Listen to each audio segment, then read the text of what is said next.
And I think we are live. I would give it probably just a few seconds before we jump in. But this is always fascinating. And here we go. And I think we can see even the comments, by the way, on the side. You know what I'm going to do, since we're allowing people to kind of slowly join us. Mm-hmm. Um, I'm gonna just take a look at my LinkedIn. It's always kind of an interesting experiment. Yep. Okay. So I think we are live. I see us live. Okay, very nice. Okie doke. Here we go. So Simba, floor is yours, man. First LinkedIn Live. I've experimented with it a while back, and then I've killed it, and Mm-hmm. now here we are doing it again. Yeah. Yeah. Let's see how it goes. Let's see how it goes. This is our first LinkedIn live. We'll be doing these like for the next maybe 2, 3, 4 months, 6, 7. Who knows? So. Oh, I mean, by the way, right away you bring up an interesting discussion. Mhm. Um, I'd love to hear your thought before we actually jump into the main activity. But how long do you need to run a marketing activity before you can say to yourself, "Yeah, this was successful. There's hope here. Maybe we need to iterate," versus, "Oh, this was an absolute failure. Let's just drop it. Look for something else." What do you think? I think it depends with the kind of activity. For instance, like if it's a content thing, I'm a content person, I love content. So maybe I'll say maybe 12 months. So this has to do with content, like this LinkedIn live. It's part of content creation. So I would say maybe 12 months, 6 to 12 months, maybe.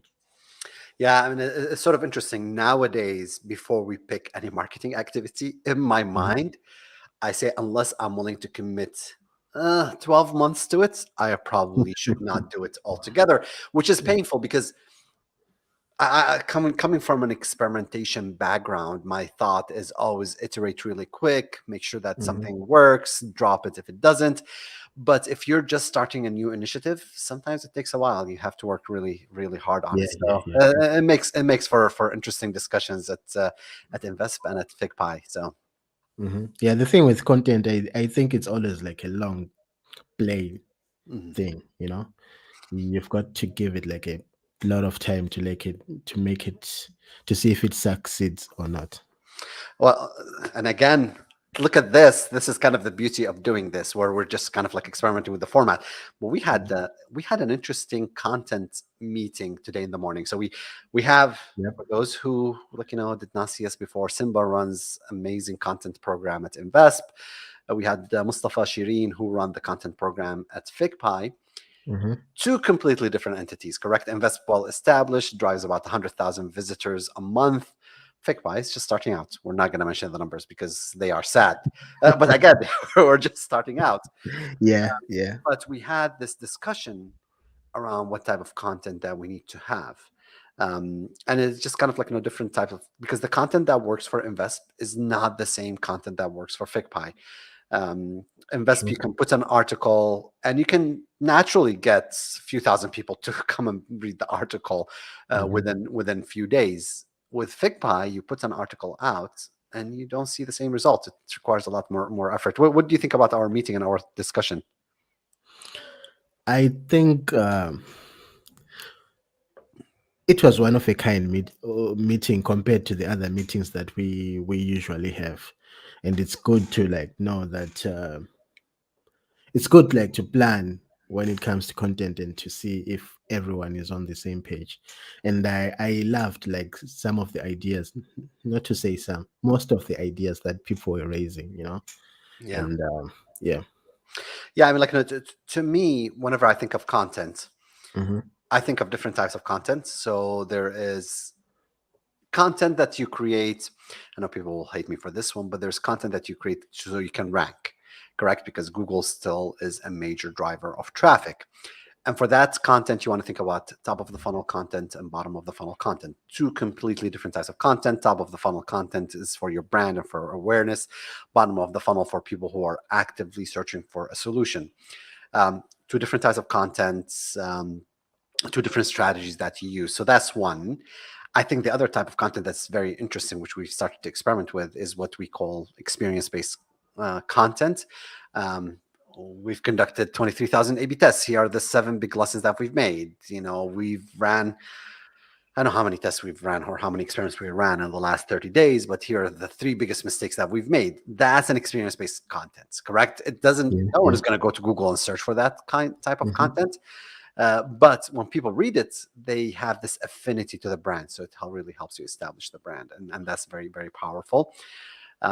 So that's the second type of content. And then the third type of content, which is kind of also a bit different, but data-based content, where you have access to unique data and you can pull some insights from that data that really make you stand differently because you have that.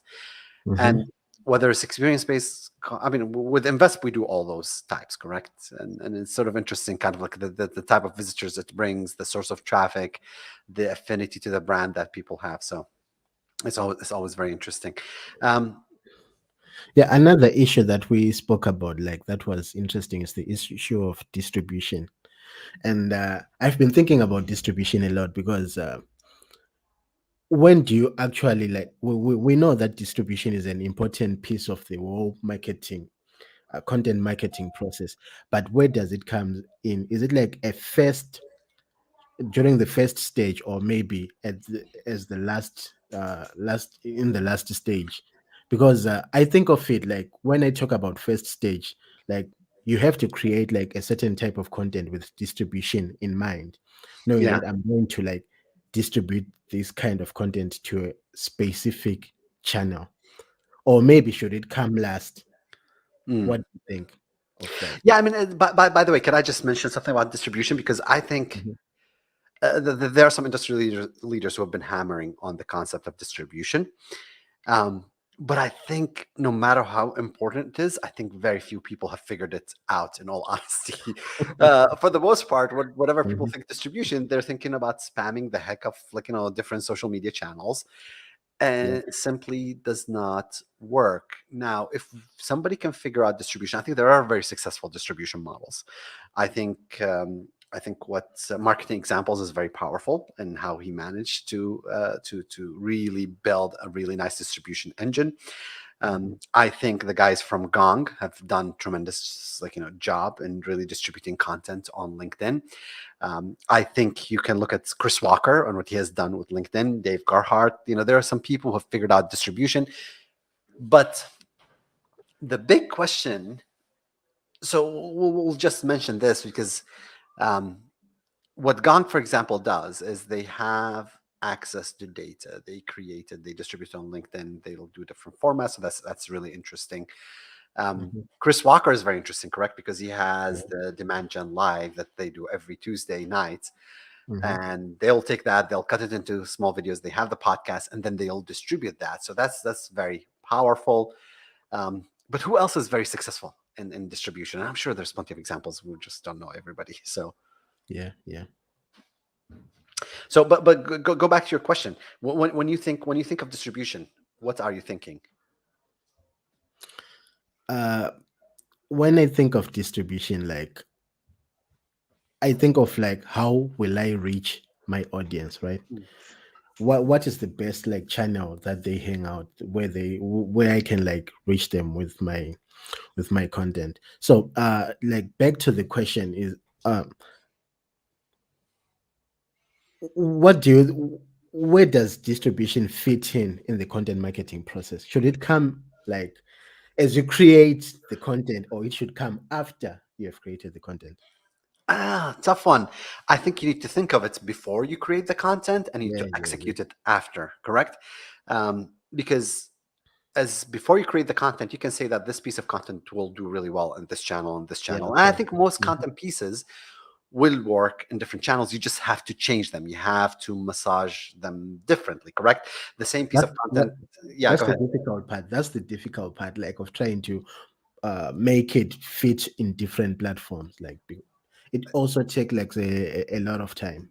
Yeah, yeah. I mean, I can take. Let's think about a blog post. Okay, so I Hmm. can take the same blog post. Okay, Yeah. goes to the blog. That's kind of the easiest thing. Okay, that's the Google traffic. Okay, the SEO channel, whatever you want to call it. But that's kind of Hmm. the easy one, especially if you figure out the keywords. That's Yeah. number one. But then, okay, so there's some interesting pieces of information from it that I can use on LinkedIn, correct? So that's also I can figure out. I can use the same also content piece, and I can record videos, and those can go on LinkedIn, and they can go on Facebook, and they can go on maybe on YouTube, correct? And YouTube has its own, like, okay, well, how do you post it on YouTube? And I think you can figure out most social channels if you invest the right time in them. The problem is most of the time what we're doing on those social channels is we're not figuring them out. We're just using them to shout. Mhm. Here's a content piece. Chick, drop a link, scream out, and no one hears you. And there's like, Yeah. oh, I wonder why people are not even paying any close attention. Yeah, the thing with content distribution, I think where it gets a bit trickier is not every article is good for distribution, on Definitely. every channel. For instance, if I write an article of how to do A/B testing, and if I post it on LinkedIn or Facebook, It's like, what is this guy? Well, yeah, yeah, you yeah, no, see, I agree with that. Sometimes, like, why are you even bothering people with this? yeah, yeah, Yeah. So okay, yeah. I mean, we can talk about content distribution. We're supposed to be talking CRO Live Hour, but we got into content. We yeah, should yeah. become like marketing live hour. But what we're doing today, Simba? Mhm. Okay, so today we're doing like a website tear down. We'll be doing this every Thursday around this time, and we'll be like focusing on e-commerce websites. I'm not sure, maybe here and there we'll like switch it up and like Yeah. focus on different other types of websites. But for now, we'll be focusing like on e-commerce websites. And we have you, Khalid. You've been doing this for quite a long time, and you'll be taking the lead. And I'll be like Ah, jumping in here and then like asking you questions about certain stuff and sounds elements good. that I see. Sounds good. Okay, Mhm. so let's see. Share screen. Okay, so we're gonna share the screen, and I'm gonna share this screen. Hold on. Let me just kill one of those. Okay, so I'm gonna share screen number two. And here we are. Look at that. Looking at ourselves within the share. So I think the website that we're going to be looking at, I'm going to take this to the side over here. Okay. So the website that I wanted to take a look at today, it's just sort of interesting. Eyewear. Diff Eyewear. So, and it's sort of interesting. So it's a Shopify website. And let's just make this a bit larger. So here we go. Okay. Um, so what I'm going to do is one of the first things that we do usually whenever we look at a website is we evaluate, we do what we call an expert review. So I'm going to walk through the different things that I see on the website, some of the issues that I see that's might be like popping out at me, like just ideas that I have in terms of conversion. How would I improve the website for conversion? Mhm. Not very familiar with the brand, so it's sort of funny because I visited them about a week ago. And then, of course, I got their ads chasing me everywhere on on Facebook. Um, and it was sort of interesting to me because the ads were very female oriented ads showing Mhm. female saying, oh, how great the eyewear was. Of course, Mhm. that doesn't fit my profile, but that's a whole other discussion around the ads that they're doing and the targeting that they're doing, and do those ads really do the right job of targeting me. But let's talk about the website. So one of the very first things that I do whenever I look at the website, I think about your landing pages. And in this case, we're looking at the home page, but you could be driving traffic to category pages. You could be driving traffic to Yeah. product pages. Those are kind of the top pages. The goal from a landing page is to tell the visitor, hey, you are first in the right place. You're not confused. We are in the right place, and we are a good fit website. We fit your search query. We fit the purpose that you visited us. Please stay here. It's as simple as that. You're in the right place. Here's why we're great. Stay. So Mhm. I land over here, and I'm right away like, okay. And I'm just gonna zoom in. So diff eyewear, charitable eyewear.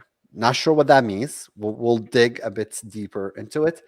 Um, I usually, most visitors will ignore probably the top navigation, and this is, by the way, is always an interesting question of looking at how many people are actually clicking on the top navigation, how many people use the top navigation versus a search on the website. We'll get into that into a second. Celebrate World Site Day with Diff Eyewear and Site Savers. Okay, I didn't even know that there's a World Side Day. Sounds like a good cause. I'm still not sure.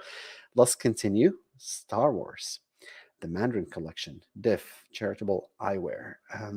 Okay, so it says eyewear, but not still sure how those will look very different from any competing eyewear, from the Warby Parkers of the world, from like kind of like you go down the streets and go to an eyewear a store in the mall. Um, I'm still not ready to shop the collection. I still want to understand what the website is and where do they stand out and how they're different. Bestsellers, okay, buy one BOGO items. And BOGO items, bestsellers again. Um, Block the Blues. Okay. Oh, so they do have a men's collection. Their ads would have told me that's only women's collection, but that's me. Shop our Instagram. Div gives back. I love that, by the way. I love the social elements of a brand, but um, a little towards the bottom. And here we are. So, at least based on what I see, it's just another eyewear store, correct? And this is one of the last things that you want your visitor to think. Um, I remember we're doing interviews for a hotel chain and asking the customer, he's like, "Hey, you've traveled about a month ago. Where did you stay?" He's like, "Oh, I stayed at," he's like, "I'm not sure. I stayed at a Marriott or it was one of those, Marriott like chains." And for me as a marketer, whenever I hear that, I'm like, my heart sinks, and I'm like, oh gosh, a Marriott like chain. You're just another store, and in the mind of the customer, you're getting summed and lumped into one group, and it doesn't really matter who you are. And then here, what I see is like, no, there is nothing that says this is who we are, this is how we're different. You can tell that it's eyewear, by the way, but there's a lot of emphasis on the brand. And I was say kind of like it's a design elements over here, but white on white, like kind of like some light color on light color, is not the best thing that you can do. Now, people can argue around this, but I think you can make this better, kind of using some the opacity. But again, that's design. That's very very subjective. Um, so let's see. What do you think before I jump in? What do you think of that, Simba? To be honest, I was kind of like confused by the Star Wars thing.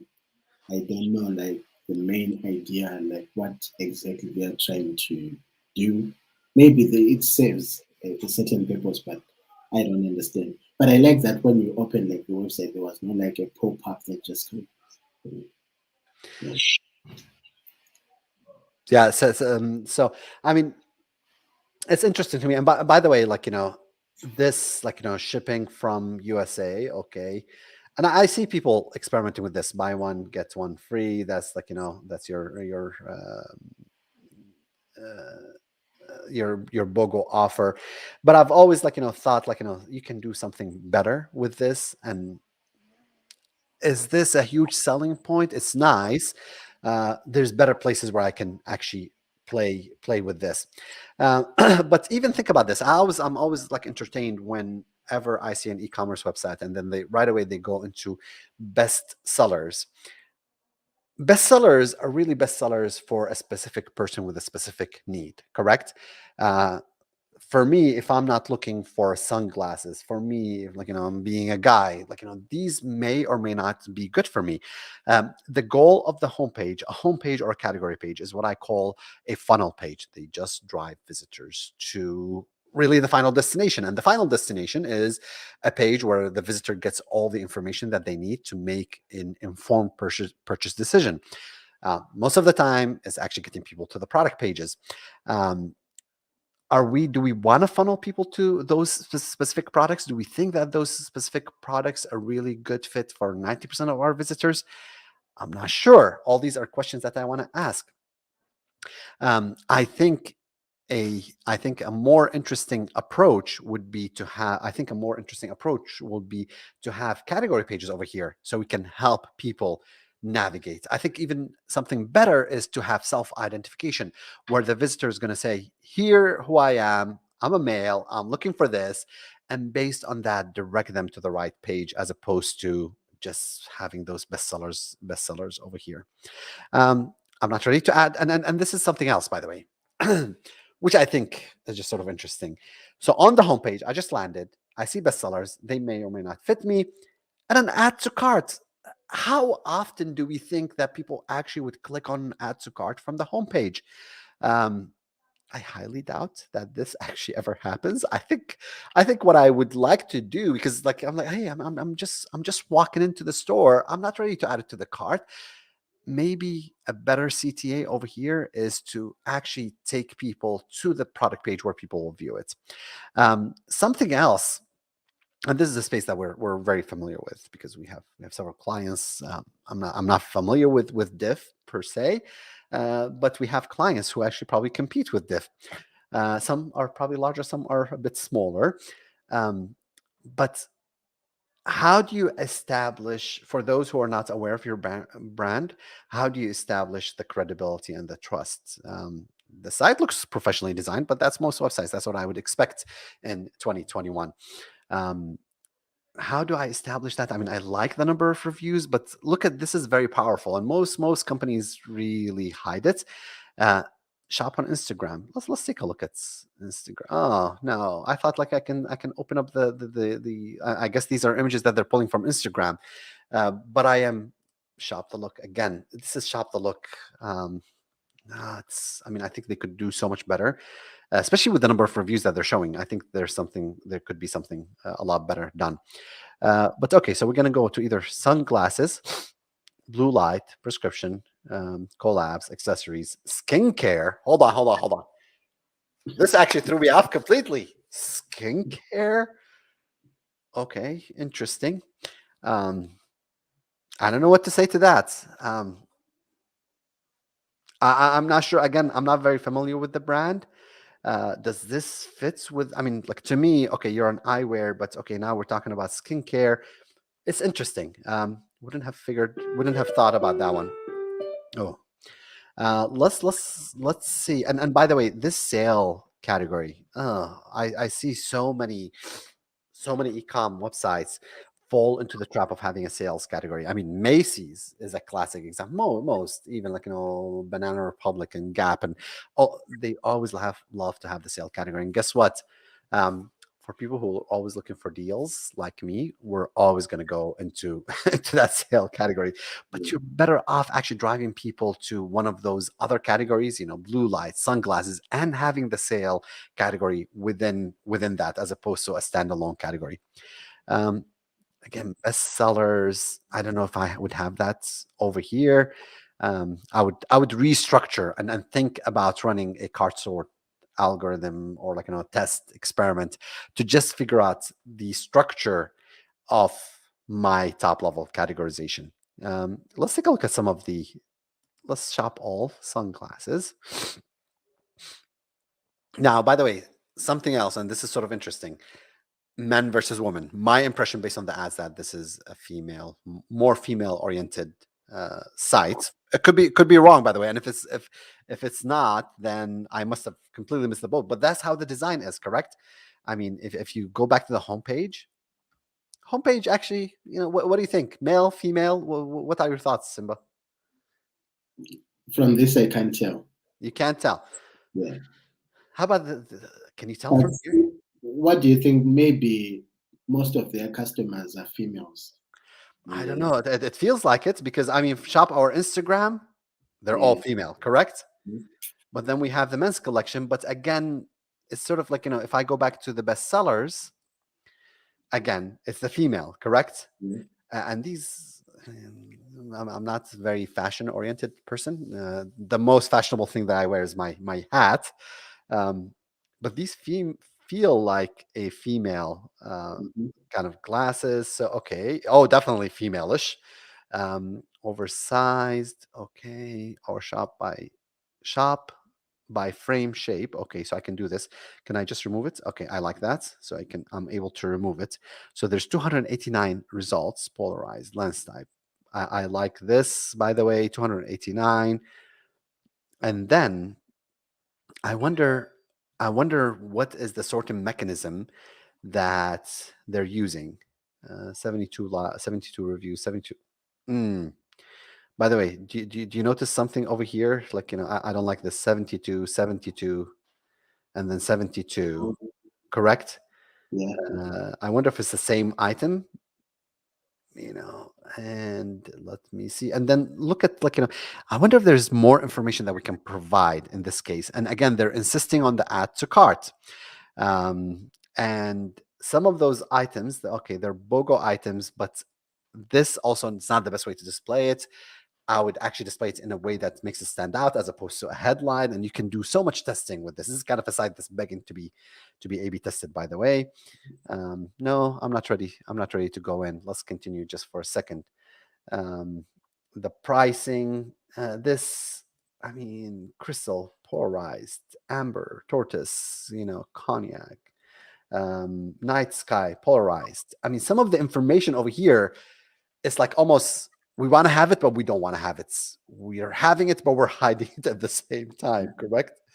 Um, and how about the price? I mean, can I sort? No sort. There's no ability to sort, by the way. Whoa, that's a lot of colors. You can do so much kind of also even in this filtration, by the way, like kind of showing what those colors are. That's fine. Polarized or non polarized, lens type, sunglasses, blue light prescription, and the collection. Does it make sense even to have the collection over here? It's for people working for diff, they know the collection. Maybe people very familiar with the brand, they know the collection. People who don't know they're like, these collection all look the same to me. I can't really tell the difference between them. Yet it's a filter. It's not their most important filter. They think the color is the most important. Polarized is second. Lens type is the third. And then the collection. How about price? Price is important to me as a consumer. How about sorting? Is there a way to sort? At least there's no clear way to sort. How about, by the way, look at this, these social proof, correct? Testimonials that they're using. I don't think this is great, by the way. I think you can redesign your testimonials. Um, First name, first letter of last name almost tells me, and that's some of our research. It tells me that people don't trust those type of testimonials. So instead of helping, you actually end up losing some credibility with people. But there's just so much that you can do over here. But again, there's lots of emphasis, and it seems like a female oriented. I mean, at least from this page. Let's click into one of the items inside and see an item. I can't click into an. You know what? Can I just see here? Can we find like a men like sunglass? No. Okay. Do you think this is a men's sunglass? What do you think? Yeah, probably. Yeah. Okay. We'll go to it. And by the way, oh no, it's more female sunglass. Couldn't tell, but that would take me away. Okay. Uh, by the way, this is what I call a ship without sails. When you have all the right information on the page, but you have not structured it in a way that actually understands how people shop, how they think about your product, and how they actually examine the page, get the information that they need. What we see over here is here's all the information that we have about the product, and let's just vomit it on the page, Hmm. and you end up with problems. So okay, this is describing kind of like it's matte black gray, okay, and 1,782 reviews, $98 or 4 payments. You can redesign this, and then let's look at are these options? Yes. Oh, but hold on, what just happened? It took me is it taking me to it is taking me to a different URL. Such an interesting approach of taking people to different URL as opposed to having the options over here. Add to your protection plan. Again, is this the best place to really have people think about a protection plan? Limited stock 10 hours, 48 minutes. I mean, we could do so much better than that. And then scarcity. is very important. But I don't really understand. Limited stock, 10 hours, 48 minutes, 42 seconds. What does that mean? And if I click over here, so 10 hours, 48 minutes, okay. And if I click over here, 9 hours and just became 10 hours. Yeah.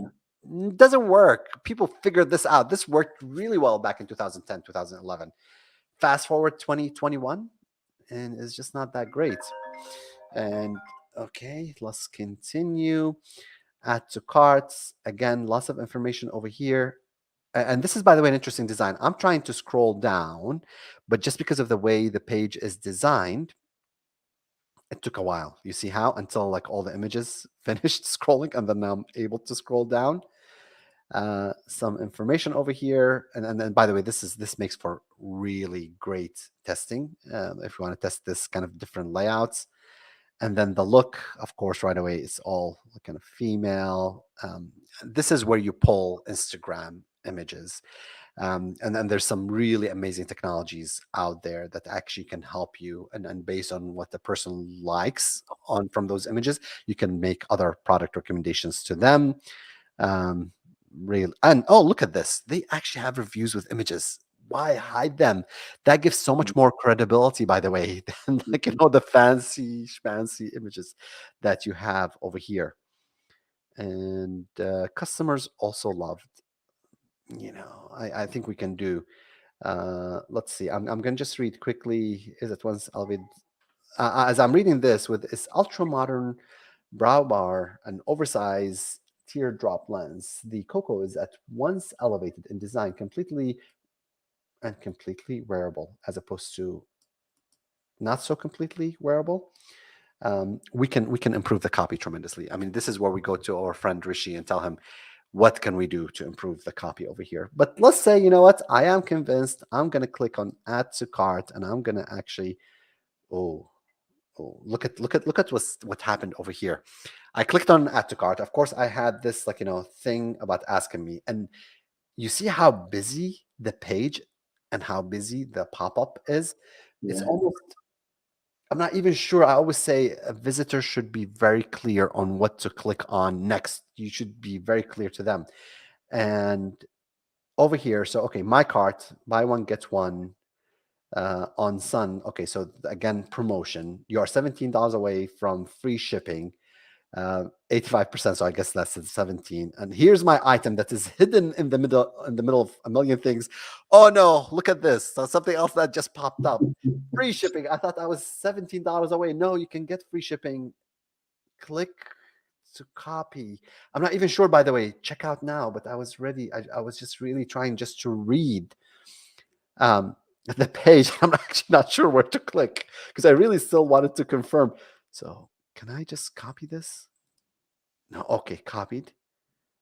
And check out now. Do I want to check out now? Okay, and the I'll have to go back for a second because I just thought the side again, like with our 10 hours 45 minutes. I'm just gonna click on another item because I really really want to see. I want to see that that pop up that appeared and that just threw me off. And again, now here you are $10 away. Oh, because I got this as a second item, correct? For free. Mhm. It's a logo item. Okay, this is nice. Um, but was it the $17? I'm away $17 away from making free shop. We need to go back to the recording and see. And there's just so much going on over here, and the design of the card that doesn't look like a card, and this pop-up that this is not very helpful. It's trying to help me, but it's really not helping me. um, and view card checkouts and the buttons. This is just put together. This is a page that's begging to be redesigned and improved. Now, what would I do? I would actually clear the cart a lot better in a lot better way. Um, I don't know if I need to have the X over here, maybe like do it something better. The trending now, is this the best place on a add to cart? I just added a mini cart. This is what we'd like to call this. Is this the best place to show the trending right now? Is this the best thing to show the free installments with the after pay, or buy now with there? we just need to clean this up, remove. There is just a lot of clutter, a lot of things. And it's almost like we could not decide what is our priority. On a mini cart like that, I just want them to start the checkout. I don't need to be showing them Amazon and PayPal and Shop Pay. Too much going on. Let's calm it down. Let's just have a single main focal point of action that we want on this page. Let's go to the checkout for a second, by the way. I just want to see where that takes me. Okay, so that's the checkout, which is a standard, by the way. Okay, yeah, this is a standard Shopify checkout. If you have Shopify Plus, you can do some really amazing things. But let's say that you don't have Shopify Plus. I think they do have Shopify Plus, by the way. I just want to take a look at the cart. Oh, why didn't it take me to the cart? When I click on the cart, it's insisting, but let me view the actual cart. So it's almost like we don't want people to come to this page. But I mean, look at this. The page should be very clear in telling you what to click on. I would have redesigned this checkout. I would place it over here. Updating the cart could be done completely differently. The whole cart design should be done in a table where it's very clear to people what they're clicking on. Am I getting, by the way, the free shipping or not? I'm not really, I can't even tell. And look at this. You're receiving an extra $98.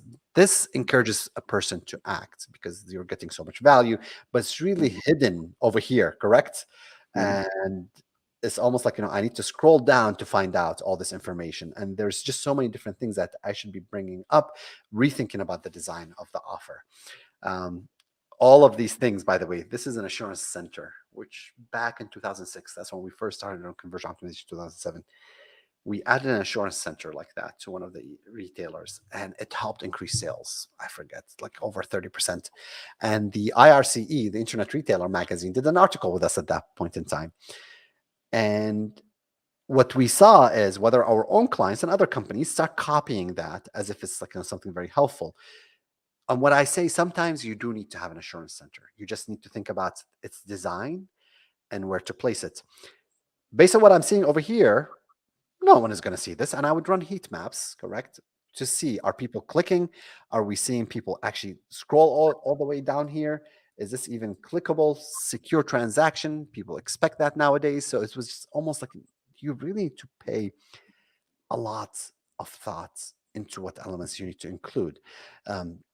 One of the big things I know working with different eyewear companies is returns are really big. People are worried, am I getting the right frame? Am I going to like it? How is it going to look on my face? So those are all questions. And by the way, there's some technology that allows people to see those glasses on their pages. But look at the different elements. Free shipping on orders of 115 or plus. Okay, so I don't know. This is more a promotion than an assurance. Easy returns. What does that mean? Explain that to me. Secure transaction. I expect that. Worry-free purchase. I don't even know what that means. What do you think, Simba? Did I go overboard? But there's just so much. Sometimes you look at the site and you think to yourself, "Oh gosh, we can do so much." Like over here, like this site is just ready to be optimized. Yeah. I think as you said, like it's a site which is begging for being tested and for being optimized. And I also don't know what worry-free purchases really mean. And I wonder how this like website look on a mobile phone. Yeah, it's sort of interesting, correct? Because we've done this whole walkthrough on desktop, but when we were doing actual product, whenever we're working with a company, the first thing that I would do is pull the website on a mobile, but we can't really share mobile on LinkedIn Live, so we end up pulling the desktop. But that's a whole other, let's do an inspect over here. How about that? And we'll switch to mobile, and then we'll minimize some of this stuff. A little better design, by the way, for mobile, but again, like on a mobile, I mean, the checkouts should be done so differently. The subtotal, this area should be redesigned. I mean, think about this. Updating the carts. I mean, I'm guessing if I change this to 2, and then that's how I update the cart. That's what's understood. Okay, so oh no, do you see that mini pop-up that appeared for a second? Not exactly the best mobile experience. But hold on, look at what happened over here. I added second item, so now this became free. Okay, I like that actually, the logic over here, and this became 1. But look at, there's an update cart button over here. This is sort of hidden. what is this update cart button that's over here that's just really, or buy with? Look at this, or continue shopping. And where's the rest of the stuff? Now, I wonder if this is actually just because we're like, on a desktop and we're trying to view it, but there's so much that we can do with this. Mm-hmm. Awesome. Well, I mean, this was our first experiment. Let's stop this screen share for a second. What do you think? How was that? I think for me that was like so eye-opening. That's why like I suggested that I do this thing with you, because I know you've been doing this like for a long time, and Mm. some of the things that you were saying, like I wasn't really seeing them. Yeah. You now have like an optimization eye where you can like pick out such kind of stuff. So But you know what we need to do is we need to get Ayat, because I mean that I was listening to her on Mhm. one of, like, I think the client calls, and with the team. Yeah. And I mean, I looked at the page that I thought that was really well optimized. In my mind, this page was really well optimized, and she just took it. And 15 minutes later, I started thinking to myself, I'm like, oh my god, how horrible is this page? And and then she finished, and she was just like, no, just very normal. And I'm like, how do you come up with all these things? She's like, well, it makes sense. I'm like, yeah, it makes sense because you've done, like, I don't know, over Yeah. 23,000 A/B tests, and you've analyzed thousands of pages, and, like, I mean, it's a whole other level. So we'll make sure that we get her on one of our talks. Yeah. Yes. So this has been interesting. So I think we, like, we'll continue doing this experiment. Mhm. Where we do it once a week, 12:30 Central. Yeah. Chocolate center every Uh, Thursday. I have actually gotten some questions I wanted to answer, but I think an hour of talk is just plenty of time. I don't know if anybody can actually listen to us for that long. So maybe, like, we'll like, we'll continue kind of going through the list of sites that we're gonna do this website tear down, and at the same time, if anybody has some questions, maybe we can create a form where, I already have like 5-6 questions that I promise people to answer, which I'm not answering. So awesome, sounds very good. Well, everyone, for those of you who hung around for this long, thank you. I don't know if we got any comments, by the way, because StreamYard doesn't show the comments over here. But let's see. Okay, thank you, everyone, and until next week. Okay. Bye.